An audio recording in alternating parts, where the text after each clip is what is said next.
Right, the twin turbo bobber saga continues. Previously, I built the twin turbo system from scrap, shape it up and weld it. Got it going, did a bit of testing, had a few gremlins, got rid of them, did a bit more tuning, zero my dial go, testing, overheating. Now my temperature lights come on. Found a blown head gasket. That's where it's gone there, look. And in today's video, I'm gonna need a bigger shelf, I reckon. I don't think I can do this anymore. A bit more out here.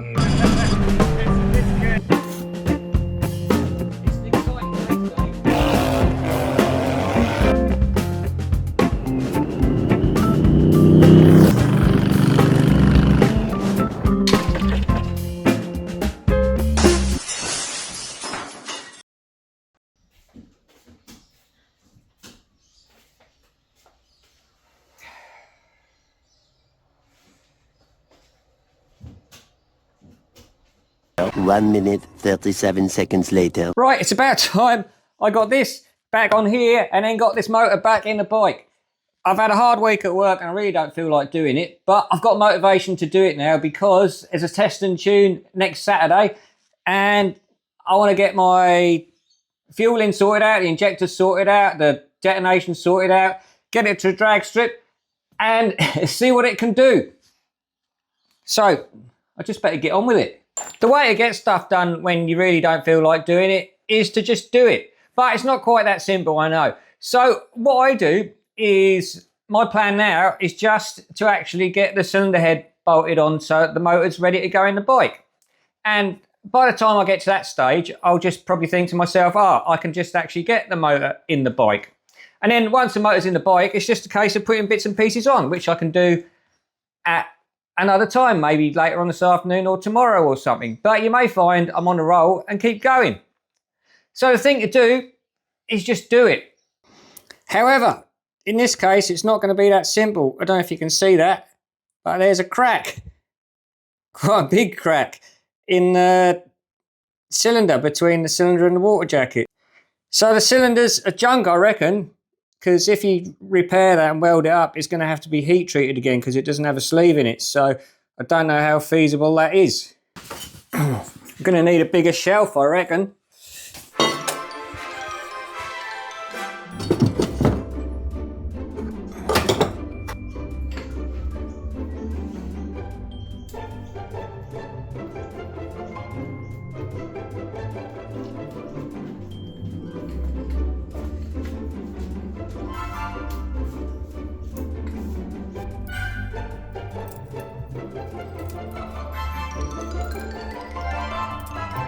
Right, I've put my other set of cylinders off my spare engine on it, so that's that bit sorted. I've got the head back on and torqued up.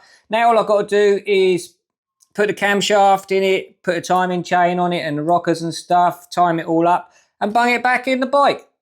I haven't filmed me doing all this because I've got videos of me doing all this when I replaced the pistons, when I did the supercharger.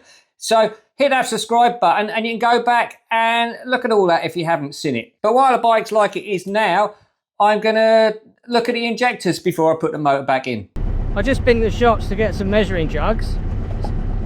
I come out with this guy. This is the setup I've just got knocked up to check out my injectors. So that's the fuel rail off the bike, which is plugged into the fuel pump on the bike. I'm doing it now because the motor's not in and that'll be in the way a little bit more. And I've actually also got power going directly to the fuel pump, because otherwise you've got to keep the fuel pump running. You've got to keep cycling the ignition because it won't run continuously without a speed signal from the crank. And here I've got an injector tester, which basically pulses the injectors at a certain pulse width, which you can adjust.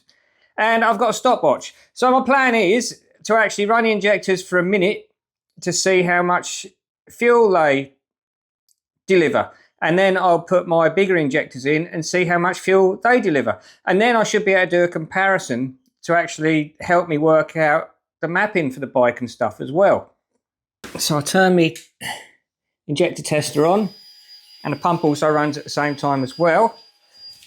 Select the setting I want, which is number 4, which is continuous, and start. And you can also look at the spray pattern, so you can actually check the spray pattern as well. So I'm probably going to leave that running for a minute, or maybe even only 30 seconds.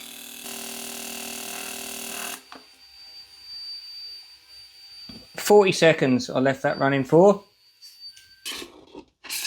So I can now measure how much fuel is in these. These jugs are not really very good. I need to get some smaller, more accurate runs to do it properly, but this will work for now, I reckon. That's how much fuel's in there. The Triumph injectors have that little clip on there to hold the injector into the fuel rail, but that's not an option with the bigger injectors. So I've had to get creative and cut some slots in some washers and use some zip ties to hold them in the fuel rail. Right, let's give these bad boys a go. Was it 40 seconds, wasn't it?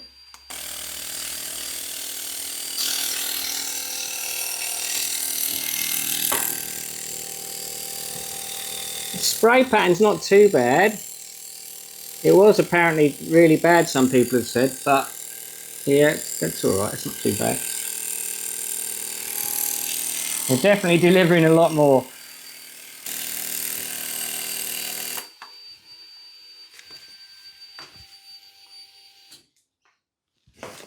Well,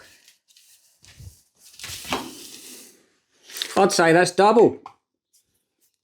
That is, that's double. That makes things really easy to work out then. Right, I've got this engine back together now, and I've got the standard injectors on it and the map it had in it before, so it's exactly the same as it was when I broke it. I've also been out for a little spin on it just to make sure everything's running okay and it's all working.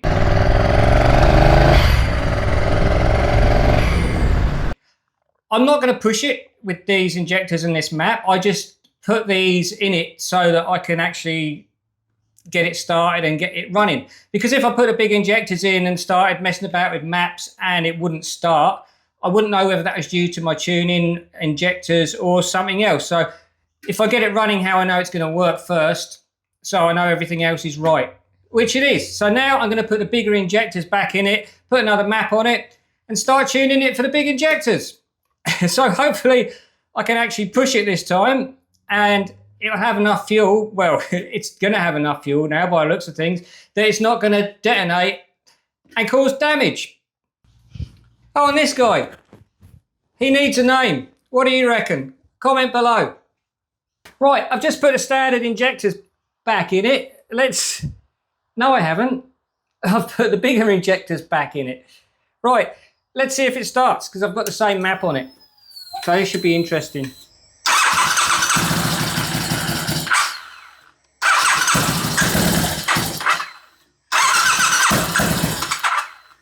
Nah, doesn't like it.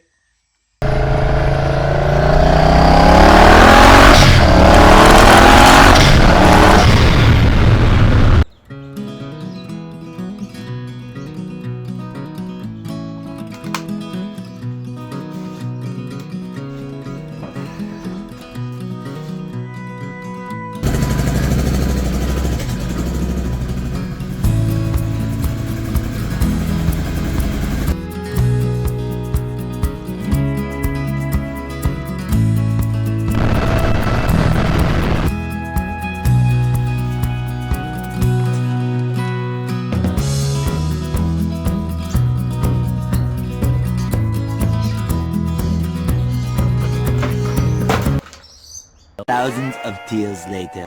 It's so much harder tuning with turbos than with a supercharger, because the supercharger is just a fixed boost. But turbos, there's so many variables. For instance, if you take timing out of it, then the exhaust temperature gets hotter and a turbo spins faster, so you get more boost, and then that leans the mixture down. So every little thing you do makes a difference to something else. We need to talk. I don't think I can do this anymore. I've had enough. It's not you, It's me. I thought you wanted to go fast. I thought you wanted to get this turbo system set up. I thought you wanted to have turbos and a supercharger. We need to get to Willowbank. We need footage to make this video exciting. We need excitement in our relationship again. Fuck me!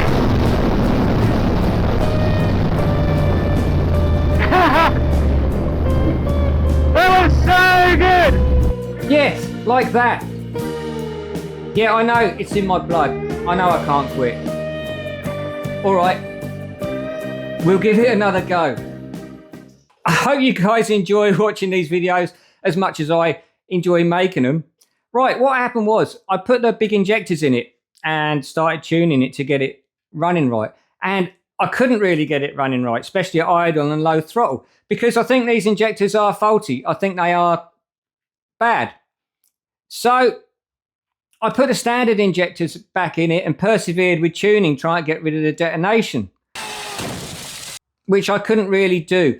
I could have taken a load of timing out of it. I did take quite a bit of timing out of it, but when it was detonating, I noticed the AFR fuel ratio was lean, so it is a fueling problem. Do I get some more fuel injectors and actually fix this problem? The bigger injectors are really expensive to get good ones, because I think the problem I had was they were just cheap ones I was given. And also, it's a lot of boring, tedious tuning to get them set up. So it doesn't make good content. And I want to be bringing you guys good, exciting content. I want to be progressing. I want to get this bike with the supercharger and the turbos on. I want to get back to the drag strip. And I've got other projects up my sleeve as well. So what we're going to do, in true Brownco Customs backyard fashion, is we're going to put another system on top of the standard system. So I've got the standard injectors for riding around on the street, which is really good. It works really well until you sort of open the throttle up and really want to give it some. Then I'll get a detonation problem. It is a street bike. I do want to persevere keeping it street legal. It's a lot harder. It's a much harder way of doing things like that. And I also take the difficult route by doing it with something like a Triumph Bobber, which isn't fast to start with. It's heavy. The same with my Volkswagens. I've always been into the weird side of stuff rather than the off-the-shelf fast stuff. I'm not sure whether I'm going to go down the route of methanol injection, water injection, stuff like that. I'm not going to put an alternative fuel in it yet, like E85, because that would just mean getting bigger injectors and tuning it, and it's the same boring stuff. So what I do have is I have a standard fuel rail with a couple of standard injectors, which I'm going to try and put on as well as these. So I've got 4 injectors. I have this guy here. This is a boost switch. This will activate, I can adjust it so it can activate between 8 and 15 PSI, which is great, because I figure if I get this to activate at about 8 PSI, then that's when the other injection system can turn on. And I'm going to try and piggyback it off of the old injectors, so it's also duty cycled with the throttle and the map as well. So this is all stuff I've got to research. I'm not sure if it's going to work or not, but that's what we're going to do now. We're going to actually make some more interesting content by building this system. It's Friday today, and test and tune is tomorrow on Saturday. I could get really backyard on it and get this system up and running for them. Or I could spend a lot more time doing it and making it better and right. I'm not sure yet. I'll see how today goes. But the first thing I've got to do is make sure it's going to work. I get to this point and think, what is the point? Is it worth it? Why am I doing this? Am I on the right path? Sometimes I just think I should get rid of everything and have a simple life and stop chasing the things that give me a buzz. Because these things are expensive and it's frustrating when you can't get what you want. But then I realised that's me. It's in my blood. I love modifying things. I love making things go fast. I love drag racing. It is my passion. It is my purpose to inspire other people doing this stuff. I've been working on myself a lot lately to really work out what I'm doing and my direction. And this is one of my favorite things I love helping other people with too, with my coaching, is helping other people find their purpose and passion. If you're interested in the other stuff I do, there'll be a link below this video. Right, I've saved this bit till last because you guys who are watching this now are the ones I give a shit about. You're the ones who actually watch all my stuff and follow me. And this guy's a pain in the ass. I can understand it though, because his nest is right above the shed here, and they're nesting at the moment. He's really protective. Oh, he's giving me a break. Right, you guys are the people I give a shit about. So I'm asking you, would you rather see a video like this where I put a lot of time and effort into it and spent a lot of time editing and putting things together, but not uploaded frequently? Or would you rather see more frequent uploads, like more of a vlog style of what I'm getting on with every day? Let me know in the comments below. Also, this bike here, I get to the point of wondering why I'm bothering, because it's not a fast bike as motorbikes go, but I do like the cool stuff and like modifying it. But I also get frustrated because I do want to go fast, but I can't get rid of it. It's such a cool bike. This I'm never going to get rid of, because this was my first car when I got to the country. This is the car I've had the longest in my life. This car just makes me happy. It makes me smile. It makes other people smile as well. But anyway. Oi, shush, hang on a minute. Anyway, keep on keeping on. Have a great day and watch another one of our videos. Probably this one here.